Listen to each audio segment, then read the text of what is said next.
De la recherche des maisons à parfois leur réaménagement, ils sont au fait de l'action pour vous aider à trouver un domicile selon le standard voulu. Mais la vision que l'on a du courtier, encore appelé démarcheur, diffère d'un individu à un autre. Ce que je pense, c'est qu'ils ont une mauvaise manière de procéder. Déjà, on ne peut pas prendre 100% et en plus, ils ne sont pas légaux.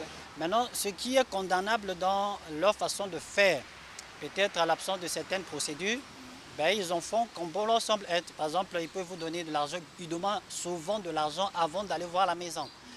Et là où le bas blesse, parfois ils vous demandent de l'argent, mais vous n'êtes pas satisfait du service rendu. Au Gabon, ce corps de métier devrait être mieux encadré. Le courtier est assujetti à l'obligation de respecter les critères pour pouvoir exercer l'activité de courtier immobilier. N'a pas l'autorisation de pouvoir exercer, n'a pas la carte professionnelle qui lui permet de pouvoir exercer. Cette activité est une activité au noir. Et donc, qui dit activité au noir, dit activité qui échappe à la fiscalité. Toute personne exerçant illégalement le travail de courtier encourt certaines sanctions. La plupart de ceux qui se disent être des marcheurs immobiliers, sont de faux agents immobiliers parce qu'ils n'ont pas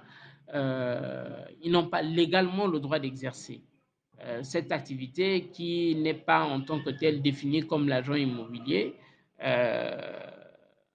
Va également répondre à ces exigences-là. Et le législateur ou le juge, en cas de saisine, va sans doute utiliser cette loi-là pour pouvoir justement résoudre la question du démarcheur.